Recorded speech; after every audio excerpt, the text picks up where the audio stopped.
On this episode of Just Informed Talk, the rats are panicking as Rod Rosenstein visits the White House today, only to be told to come back on Thursday. Plus, more accusations and accusers against Kavanaugh. Hi, I'm Craig, and welcome to Just Informed Talk. I always start by saying thank you to all my subscribers because it means a lot to me when you guys come hit that button. If you guys haven't already, please come here, click the big red subscribe button, make sure you hit the bell for notifications so you're notified when these videos get posted. So here's what we're going to pick up. This is the latest Q post. And in this episode, guys, you're going to want to stick around because we're going to talk about the latest Q post. We're going to be talking about Rod Rosenstein, his little impromptu visit to the White House today and how it's leading to another visit on Thursday. We're going to talk about Kavanaugh, Judge Kavanaugh's confirmation, where we already have two accusers coming out with uncorroborated, accusations of misconduct by the judge. And we have another one that is being floated by Michael Avenatti, the creepy porn lawyer, as you guys very much probably know him, to be coming out in the next 48 hours. That's going to make some of the wildest accusations yet. We're going to talk about that. Plus, a story we covered here on the channel about a week ago, a little over a week ago, is being recognized by the White House. And I think it's really, really incredible and great work to everyone involved. But we'll talk about all of those things here on this episode. But first, we're going to get right into this latest post. So, here we go. This is it right here. Q is responding to his own post, and this was just the one post that was put up today. So it's kind of a little bit more cryptic, not getting a big dump right now of posts. But we can read a lot into this and kind of see what this is going to point us to. First, it's giving us this post. We've already gone over this very much in depth, but we'll look at it one more time here. And if you guys want to get caught up, I forgot to mention this, come back here, watch these last few videos. They're going to catch you up to where we are with the latest Q posts. And if you're scratching your head going, what's Q? Watch this video right here. Even if you know what it is, it can give you great insight into how to find the research and how to do the research, how to find the information, where to find it. And if you just want to red pill your friends or family, get them aware of what's going on, share this video on your social media accounts. But that being said, let's go ahead and take a second here and look at this Q post where it actually says, the declassification of FISA is Rod Rosenstein's self-incrimination. And we went over this in the last video, so I'm not going to go over it all the way in this video. But if you guys want to get that breakdown, I encourage you to come back here and watch this video. It'll give you the full breakdown of that. So, that being said, let's go ahead and take this for what it is. It's talking about how Rod Rosenstein is going to have this self-incriminating evidence come out when the declassification of the Carter Page FISA is actually put forward. It refers to several different instances of how that will be actually taking effect once the information is put out there. But it also talks about how the president was baited to fire Rod Rosenstein prematurely, which would obviously it would start the whole impeachment proceedings. They would just go crazy, and if they won the midterm, they could use that to win the midterm, and then they could try to impeach the president of the United States, which is just beyond me. But this is what they believe. And but it talks about how the whole story that came out about him wearing a wire and going to the White House was fake. And today we have Rod Rosenstein. Well, it wasn't fake, but it was a joke, like a sarcastic remark. But I even said it wasn't really a joke as much as it was a defeated comment of like, oh, what am I supposed to do? Wear a wire and go in there and get the 25th Amendment, right? So, but what's very important, I think, is that Rod Rosenstein went to the White House today, had a sit-down meeting with, you guessed it, General John F. Kelly. And what did they talk about? Well, they talked about the fact, I think they had a discussion with President Trump, was on the phone. It was kind of a conference call type scenario. They talked about this whole story about wearing a wire and going to the White House. And I'm sure that the Secret Service took the extra, 5 seconds to pat him down and check him for wires, hopefully. But the reality is that this man, Rod Rosenstein, is being accused by Q, and it's alleged that he's signing off on these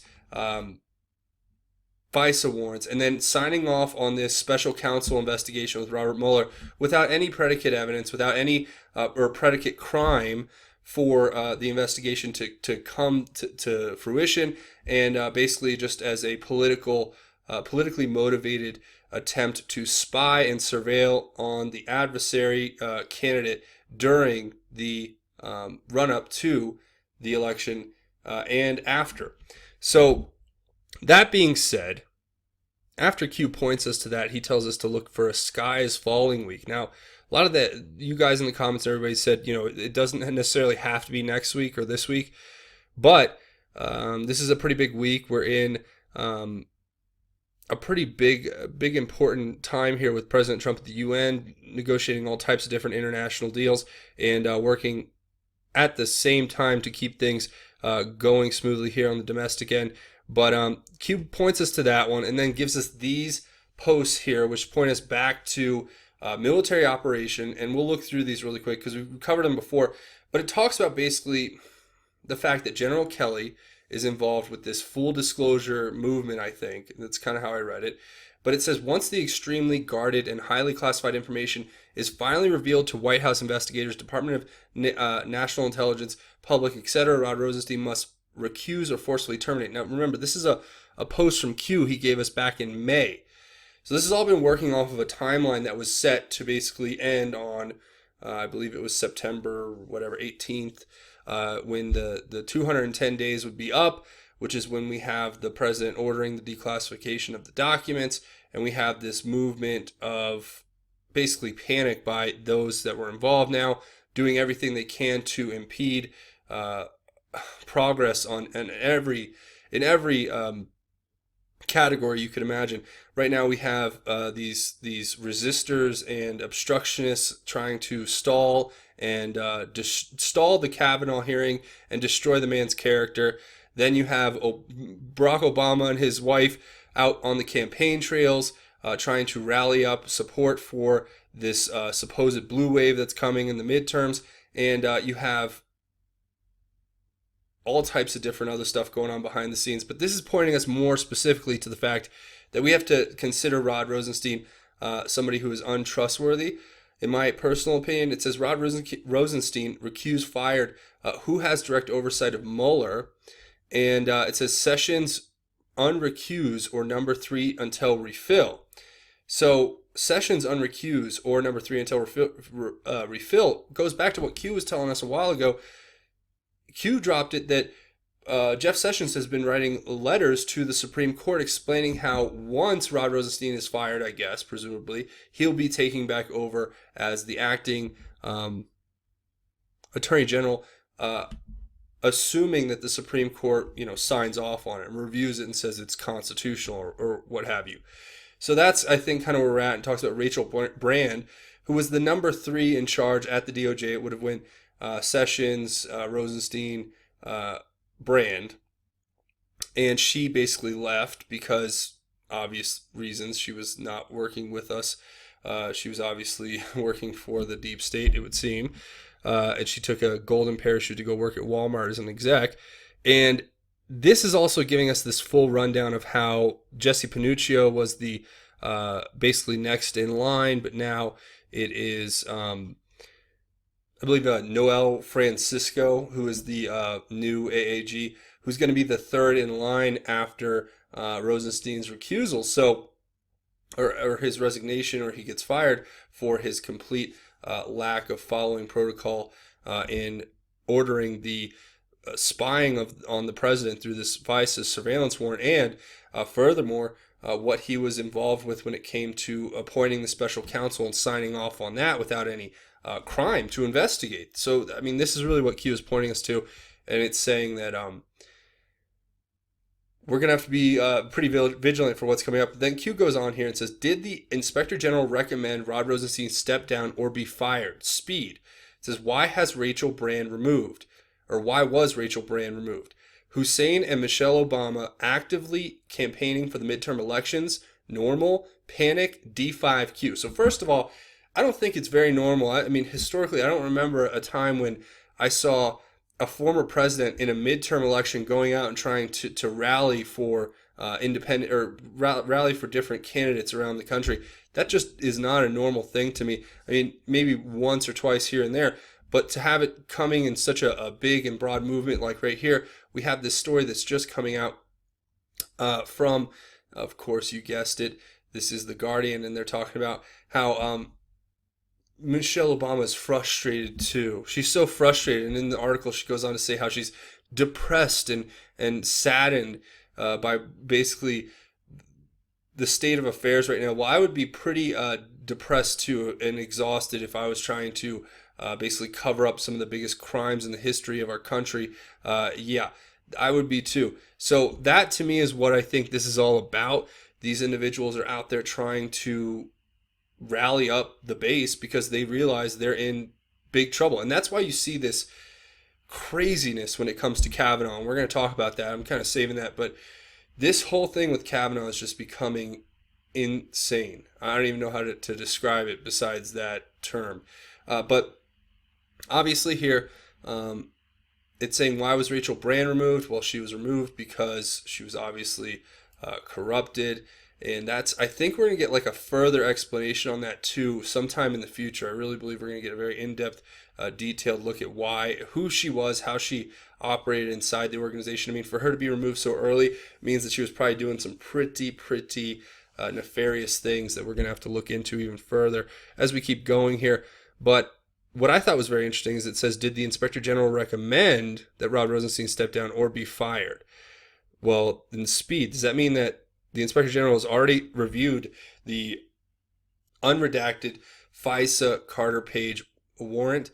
And did he make basically a recommendation to the President of the United States saying Rod Rosenstein should either resign or be fired based off of the information that's being uncovered, which is what Q has been telling us for quite some time? That would be very interesting.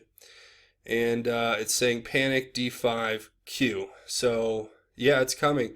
I think D5, people say it's the reference to a chess move or a set of moves or whatever, 12, a move that changed things in a chess game, or the avalanche, which is like a D5, is like a very strong category of avalanche.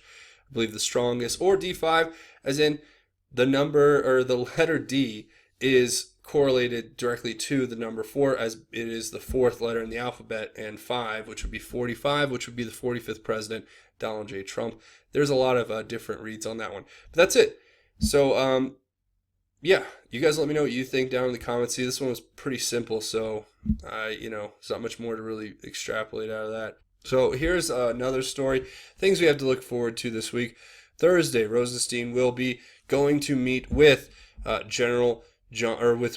President Trump to discuss matters related to this whole story that was dropped out of the New York, the New York Times, where it basically said that he made jokes about wearing a wire and trying to get the president's administration to enact the 25th Amendment on him. And first of all, it's not funny, but second of all, it brings up some good questions that need to be answered. And it was obviously, as Q pointed out before, it was a baiting attempt to try to get President Trump to fire him prematurely. Although, according to Q, the evidence that's going to come out when we see what's really inside of the redacted FISA and the Bruce Orr interviews and other documentation will show without a doubt that he acted in an unprofessional and possibly criminal manner, which would prompt him to resign and or be fired immediately based off of that.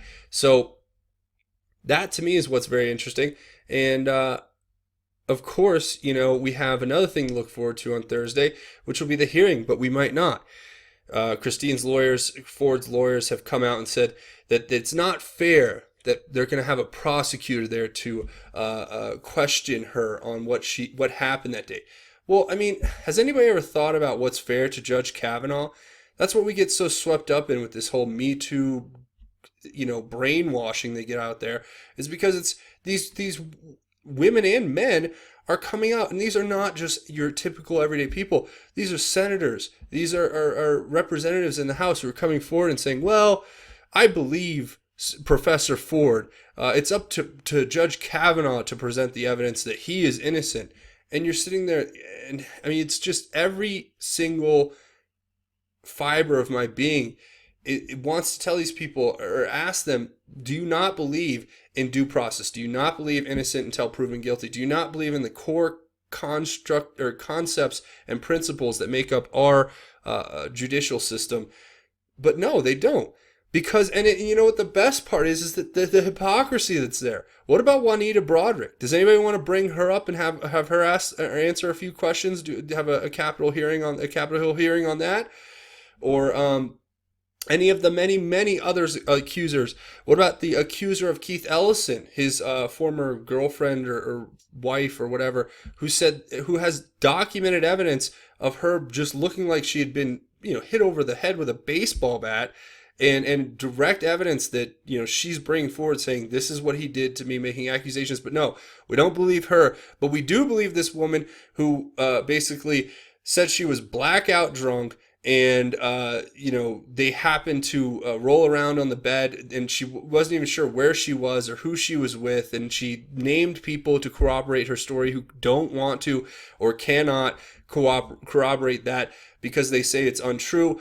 And now you have this Deborah Ramirez lady who, by the way, I did issue a correction in the last video. It's down in the comments, but I'll say it again.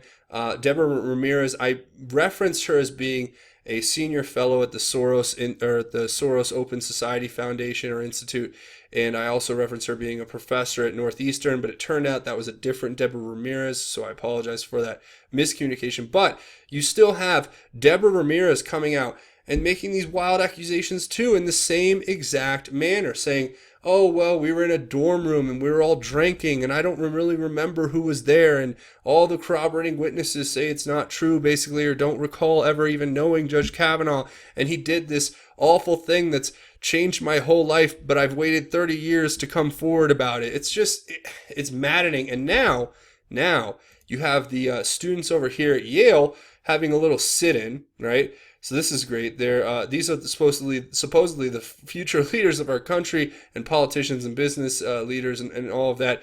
And these people are just brainwashed. I mean, I know most colleges are liberal, but what in the world? Like, these are people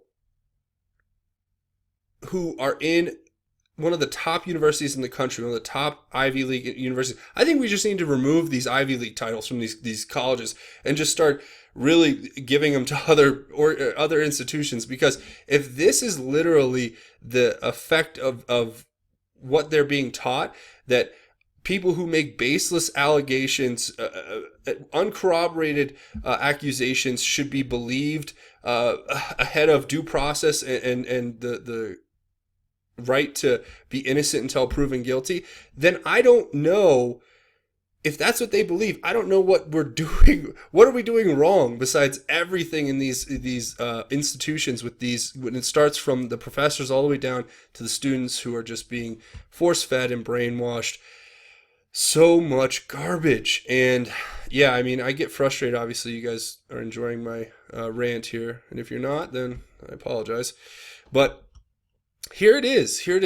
Avenatti on Rachel Maddow and CNN talking about how he's got this big story that's coming. He says that Kavanaugh's made satanic references in his yearbook. He says that Kavanaugh or basically he insinuates, he doesn't say it, but he insinuates that Kavanaugh is involved with some sort of group abuse or molesting of women, or I don't even know. Look, this is just insane. And look, Kavanaugh that's just disgusting. In a torture chamber, he's abusing women in a torture chamber that he ran as a student in Washington, D.C. I don't even know what to say. Now, let me ask you something. And I have this poll up right now, and you guys have already gotten almost 100 votes in on it. Who is Michael Avenatti working for? Is it the deep state, the Democrats, Satan, or all of the above? And so far, the majority of you have chosen all of the above. And it's just, I don't even know what to say about this guy. Again, you guys can find me over here at Justin_Formed if you want to leave me your thoughts about this and give me your vote on what you think, who you think he's working for. But this is literally getting beyond the pale. Now, I understand that we should, hear this because it's an important, if this were true, I mean, obviously we would want to know it, but has it not become incredibly obvious that all of these accusations, these baseless accusations, that now they're saying they're going to get people to corroborate this psychopath story, his client's story, right? Now, I'm not saying that we have enough evidence because there's nothing that they get out, but they come on and they leak stories and make insinuating comments suggesting that these things have happened. And you're like, what world do I live in? Do I live in some third world fascist dictatorship where, you know, the deep state government runs everything and the president is just a figurehead with no power? I mean, that's what it feels like when you see people like Michael Avenatti on CNN and MSNBC basically lying, in my opinion, multiple times in multiple different ways to the American people, and nobody's doing a thing about it. This guy's getting more famous. I think his case with against President Trump out in California, with regard to Stormy Daniels, one of his clients, is about to get thrown out. And this guy's just, hey, you know what? I'll just get another client who's going to make some crazy accusations that we're going to go ahead and just run with and use it to become famous, because this guy is the personification of evil, in my opinion. I mean, when I hear him talk and I watch him give his little speeches, I really get worried for our country as a whole, because this man is evil, in my opinion. And I don't even know what to say. That's pretty much what it is. So you guys let me know what you think down there. But yeah, this is the story that's coming out. Here he is on MSNBC with another person who I can't stand. And then he's over on Cuomo saying the same thing. Now, first of all, there's so much wrong with all of this that I don't even know where to begin other than to say that this person's, I mean, look at him. He looks like he could be typecast for the devil in any movie. Like, honestly, I'll let you know. Michael, if things don't work out with you as a lawyer, which I'm sure 100% that they won't, I really, really recommend you get into Hollywood and you can go play the devil. And you know what? It'll be a very fitting character. You'll be right at home playing that role, in my opinion. Man, these people are sick. I mean, it's so true what Q says. These people are sick, and they have no shame. They have nothing, no integrity. They have no decency. It's complete and utter evil, chaos. So, yeah, I mean, I don't even know what to say after that. It's just. And President Trump is at the UN today, and of course, you know, you love to see the top articles from Google when you put Trump UN in, from the Washington Post and CNN, very trustworthy sources. At least they got a Fox News one in there. But then if you just scroll down, it's CNN, Washington Post, New York Times, Fox, LA Times. One more Fox News, Politico, some foreignpolicy.com, and Time. So I'm going to go ahead and say that Google is still giving us like 99% liberal bias in everything that they do. And now they just throw a little Fox News article in here and there so they can claim that they're not, when we all have seen the videos of them talking in their private meetings where they're talking about how they're going to change the country for the better because they hate President Trump and think he's a fascist, basically. So, yeah. Sorry, guys, this is just beyond me. And then you have these same lunatics actually going, and now first it was Kristen Nielsen, now it's Ted Cruz being chased out of a restaurant by people who are just psychotic. I mean, the videos are here. You can find them anywhere. I mean, I'm not going to play them, but literally, it's just like that Kristen Nielsen thing. You have these psychotic, mentally deranged individuals going into a nice restaurant and screaming at the top of their lungs. I mean, the video shows there's one woman who's trying to ask Ted Cruz questions, like, she's like, "You don't believe Professor Ford?" And then in the background, you just hear these psychopaths screaming in unison, "We believe survivors! We believe survivors!" And you're just sitting there, you're thinking to yourself, like, this is the level of psychosis that our American political discourse has come to where there is no, I mean, listen, in all fairness, these people are just pawns. They have very low IQ. They have a very small-minded way of analyzing and investigating. I mean, and they're just living off of these feelings. They don't go off of facts. They go off of feelings. We believe her because she's a survivor, because she's telling the truth. But that doesn't give you any evidence. That doesn't give you any precedent to do anything other than to say it's a baseless accusation that can be just as easily countered by the person being accused saying, no, that didn't happen. Now, in our society, the way it goes is if you believe somebody committed a crime against you, it is up to you to show how they did that. It's not up to them to disprove your accusation without any evidence on your end.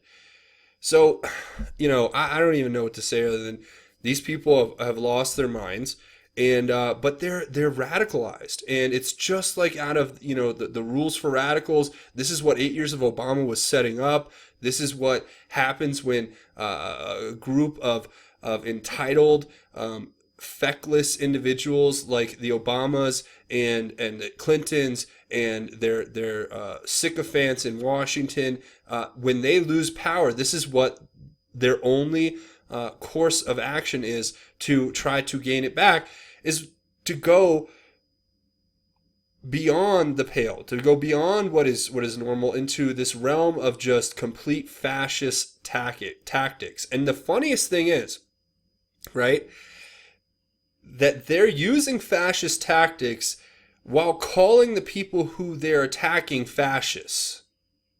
I mean, if that's not Orwellian doublethink, I don't know what is. So yeah, I mean, I'm sure you guys are going to see the video in the next couple days. It'll be all over Twitter, all over Facebook.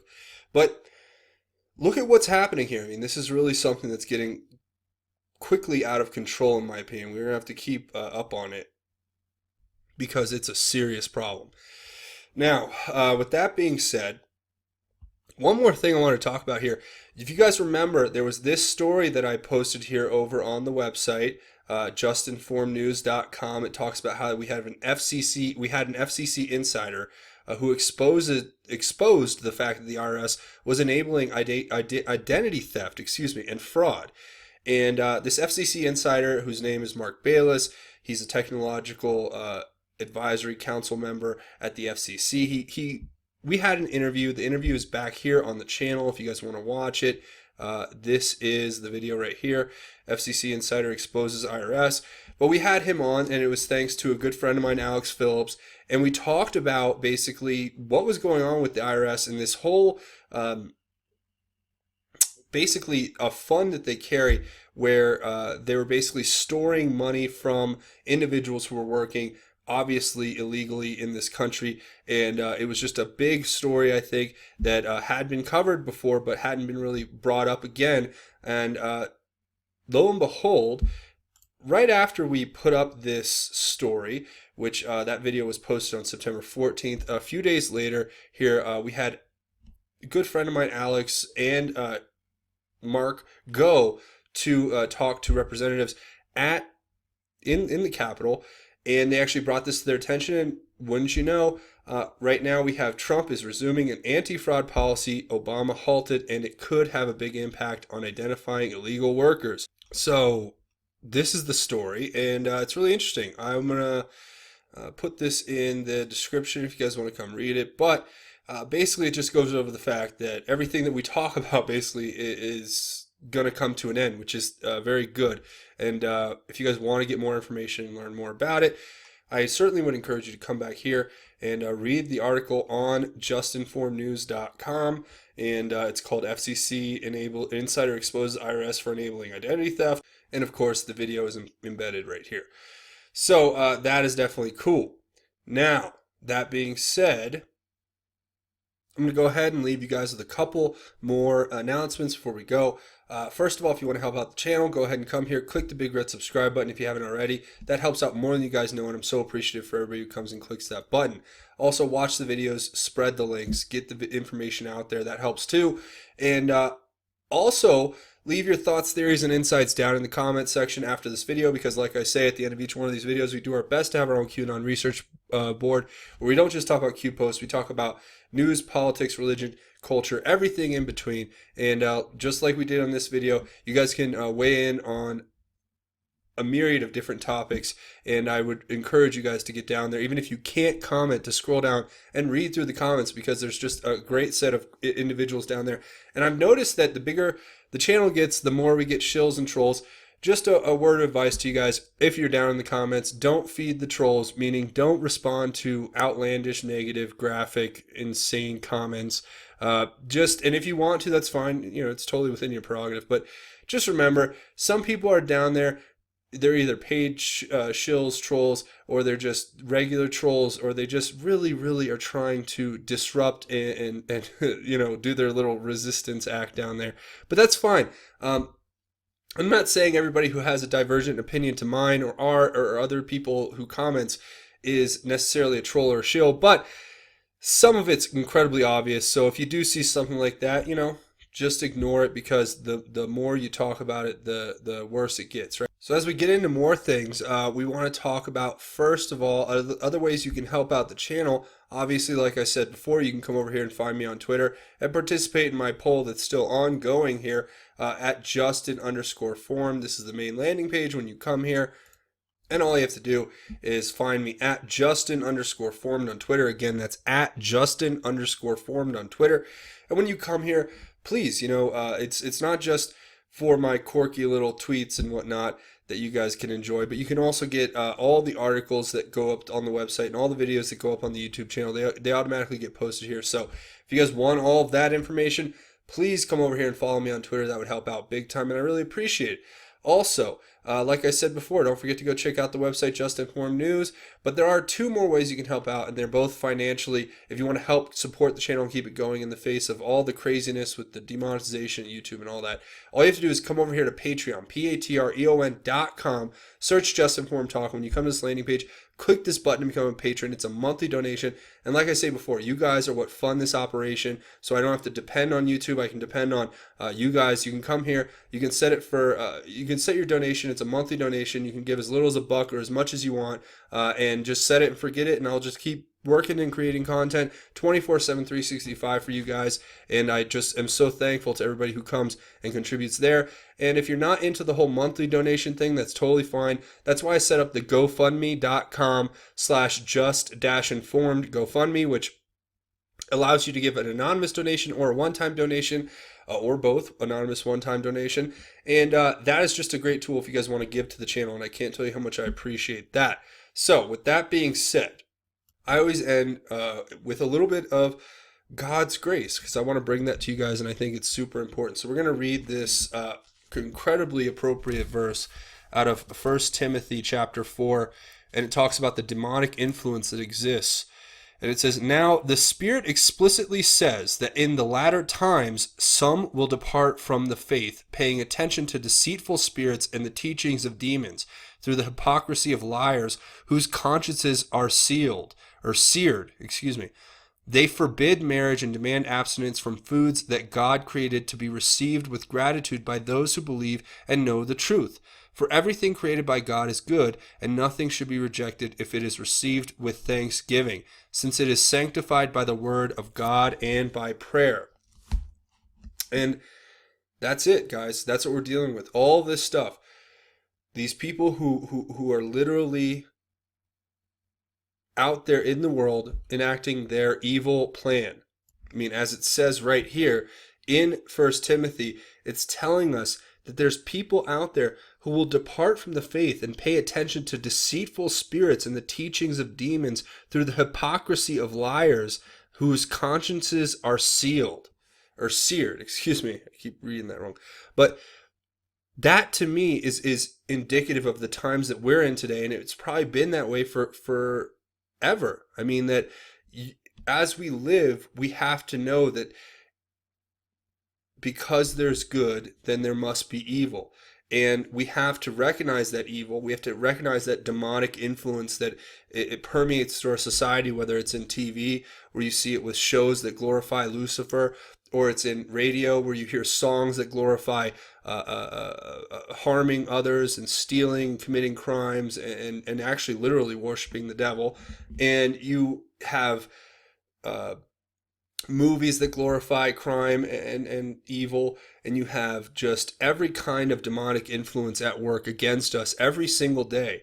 And people choose to ignore it, and they don't really fully dive into what the reality is behind the situation. Some things are so tricky that you can't even really identify them without sounding like you're, you know, reading too much into something. But to me, it's all a form of spiritual warfare that's being waged against us on a daily basis by those who have no faith. They have no connection with God, and they see that as a weakness that they can exploit in us, when we know that it truly is a strength that we hold in our hearts that we can use anytime we're faced with such evil in order to overcome that evil and to defeat it. So that's what I want to remind you guys, that it's been laid out for us here, where it talks about how they demand that we abstain ourselves from the food that God gives us. And that food is not just literally food. It is the bread of life, the spirit of God that can come into us. They want to deprive us of that. And that's what we have to fight every day in order to make sure that we receive the bread of life into our bodies through Christ Jesus, and have that sanctification alive through us. But then also, we have to fight evil by recognizing it and calling it out for what it is, and just working every day to be the most humblest of servants to our Lord and Savior in every form and sense of the phrase. So I really appreciate you guys watching. I hope that these words helped you out. I know when you talk about this kind of evil that we deal with every day, it's good to know that this has been around for a long time, and no matter what, if you read the Bible, you'll know God wins. So that's where I'll leave it. I want to say thank you all for watching this episode of Just Informed Talk. If you guys like it, please come here, click the big red subscribe button, make sure you hit the bell for notifications. That helps out the channel more than you'll ever know. But other than that, I want to say thank you for watching Just Informed Talk. My name is Craig. Godspeed and God bless each and every one of you, Patriots.